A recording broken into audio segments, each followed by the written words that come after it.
to pass Senate Republican language. As I said in my opening day remarks, we want to accept good ideas wherever they come from, if they are a solution. And so there, in that spirit, we accepted the Senate Republican language for bills that have passed the Senate 92-6. Strong bipartisan support. We're putting those on the floor each day. Yesterday, we did the legislation to open up the Treasury Department to make sure that people there are able to come to work and be paid as they meet the needs of the American people, including, but not confined to, getting their refunds, or getting a small business SBA loan, answering questions for taxpayers who are calling in, the full function of the Treasury Department.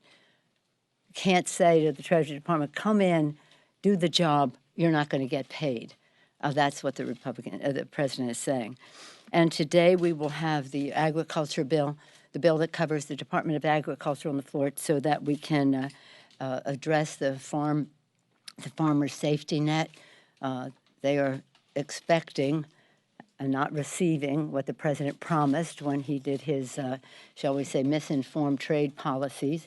They also have subsidies and other needs as they plan for the growing season, and food safety inspections, food stamps, all the rest being held up by the president's petulance. Again, today we'll do, this week we'll vote on transportation and HUD. This is to prevent families from being evicted from their homes. There's so much that HUD has to do with housing in our country that is forestalled by the president's obstinance. And then we will do Interior Department legislation on Friday. Next week, we'll proceed with legislation that did not pass the full Senate yet, but very strongly came out of committee. In fact, with the vote, in some cases, where he is on the committee, of Mitch McConnell. So we're just saying to them, take yes for an answer. This is what you have proposed. Why are you rejecting it at the expense of the health, safety, and well-being of the American people? To take an oath to the Constitution or an oath to Donald Trump?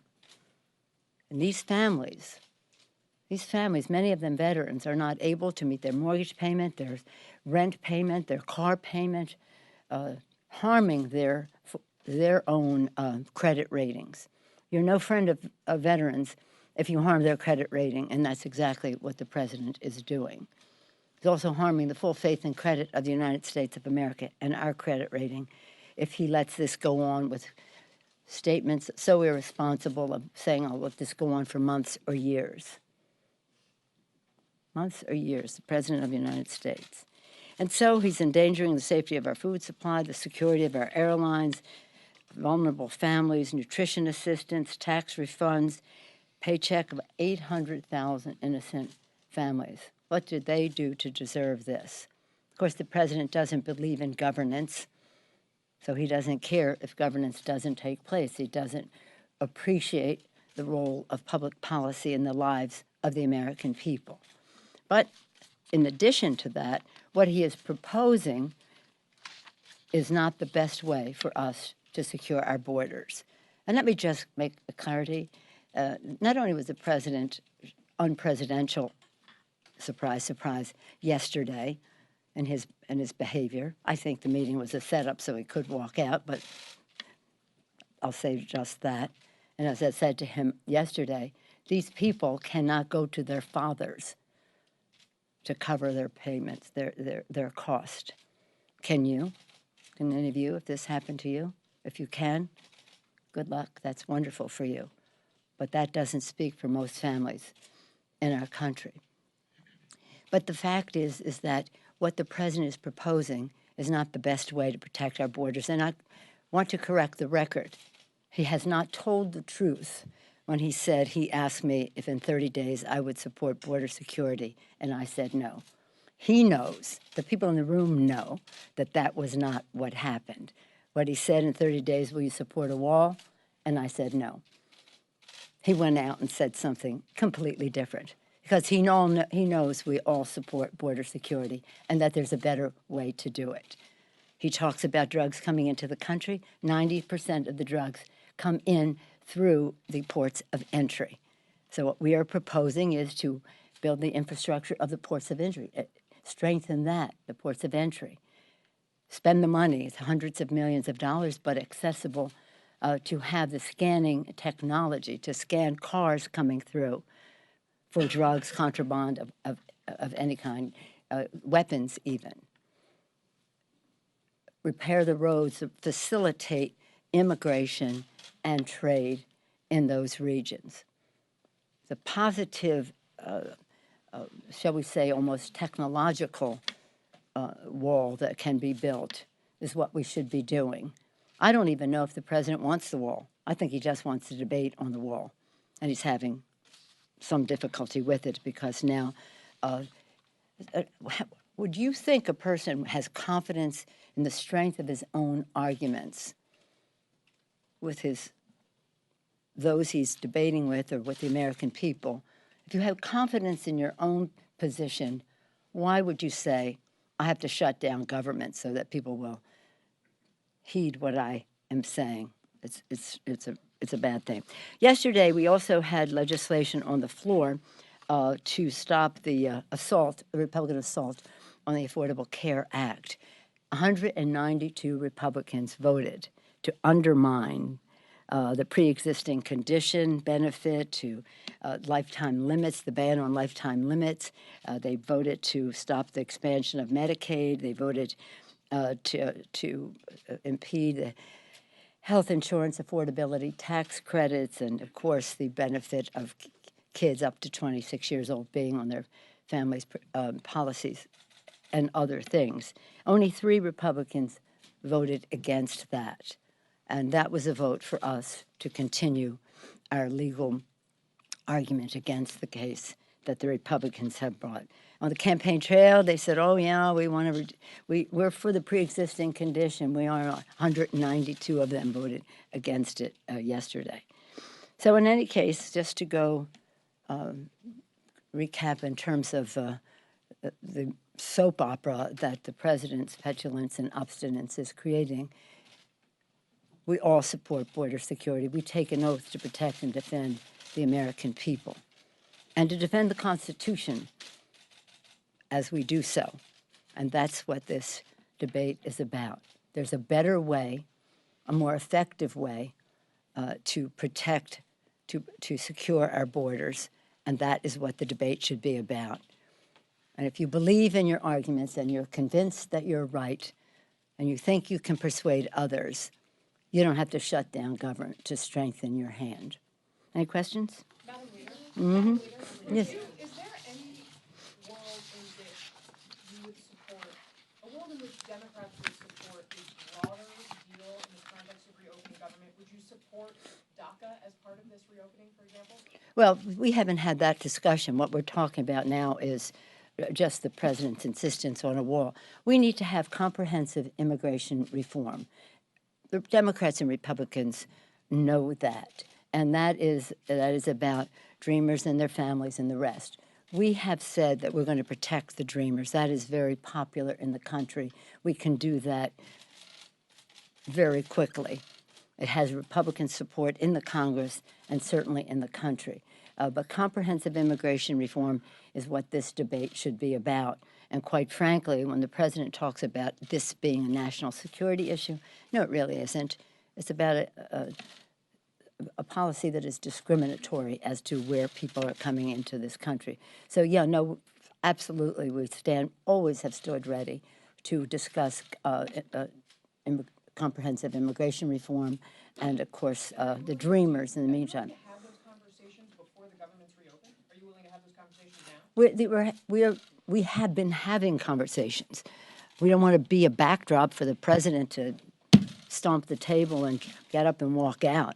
I think he thought we were going to stay there when he left. He got up, we got up. So that we've been having these conversations. Our staff all weekend, Saturday, Sunday, have been engaged in these conversations. The president just keeps upping the ante. In fact, I said to him, you're moving the goalposts so many times, they're out of the stadium. Yes, Nancy. Pelosi, have you offered several $billion for other border security measures if you're not willing to do a wall? And what has the White House reaction been to that? Well, don't think of this as normal. Don't think of this as normal because I say the goalpost keeps getting moved. But what we did give the president, the White House, is exactly what the Homeland Security Department asked for in the budget. But they've moved the goalpost. Yes. This morning. Now, Democrats are calling this a manufactured crisis. Yes, The it is. border is a concern. Now, would you essentially say the same thing, say, Corporal Ronald Singh's family, or to those families who? I'm sorry, what are you saying there? Would you say that this is a manufactured Right, but crisis what's the next word? to a Corporal Ronald Singh's family who ended up losing him to a illegal immigrant who ended up shooting him over in your state? Would you say this to families who had lost relatives to heroin overdoses because obviously the drug 90% of the time came from Mexico? What would you say to families like that? Well, what I would say to families like that is what I say to the president regularly. These are tragic situations. There's a tragic situation at the border. 2 little children died in the custody of the Border Patrol. But the plural of anecdote is not data. And as painful and horrible, one death is more than we should be able to bear, whether it's the corporal or whether it's the children. But the fact is we have to have public policy that secures our border. And what the president is proposing will not eliminate those possibilities. Madam Speaker, the president this morning suggested that he may declare a national emergency. Yeah. To you, is this a possible way out of this standoff with the president? Or how would the House react? How would you react if you were to go that route? Well, if and when the president does that, you'll find out how we will react. But I'm not going to that place now. But I think the president will have problems on his own side of the aisle for exploiting the situation in a way that enhances his power. But not to go there. Let's see what he does. Right now, there is a path.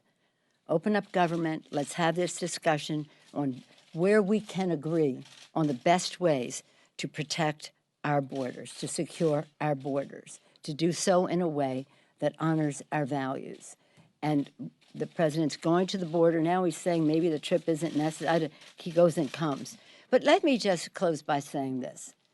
Clearly, there's a disparity of shared values here. In terms of respecting the dignity and worth of everyone, being concerned about every death that happens because we live in an imperfect world, and that's very sad. But it is not a justification for having more children die in custody or be separated from their families. We're even going into that discussion, taking babies out of the arms of their parents. As the mother of 5 and grandmother of 9, I find that appalling. They find it normal. We talk about what he might do tomorrow, or is it today? Maybe does this at the border. I think he's going to have to answer to his own party on usurping that much power. But again, I'm not going down a path until we see what it is he's willing to do. But it's unfortunate because there's an opportunity cost here of this money that he keeps increasing the amount of money, the increasing the amount of beds, increasing the obstacles to finding a solution, because I don't think he really wants a solution. I think he loves the distraction that this is from his other problems, and that's most unfortunate. It's a luxury our country can't afford under any circumstance. It's certainly a luxury we can't afford when he has shut down government, takes pride in it, and says months or years. That's not the action of a responsible president of the United States. So let's see what he decides to do, and when he does. And let me just close as a Californian by saying how shocking it is that this president would say he's going to withhold funding to meet the disaster disaster needs of people in California. Ironically, most of those fires, except for maybe part of what happened in earlier in Santa Rosa. Most of those fires took place in rural California. The votes he did get in California were in rural California. So we're saying to him, if you think you're punishing our state, you're punishing your own voters. And besides which, unless you have a different definition of what a disaster is and the needs for assistance, you have no right to withhold those funds. And I look to my Republican colleagues from California to stop looking the other way, the president's irresponsible behavior nationally. But they know people died, communities were wiped out, and they're just cavalier about it because of the President of the United Madam States. Speaker, Thank sorry, you. just one last question. No, that's it. Okay, thank you. Thank you. The president said he'd rather talk to Xi. Thank you.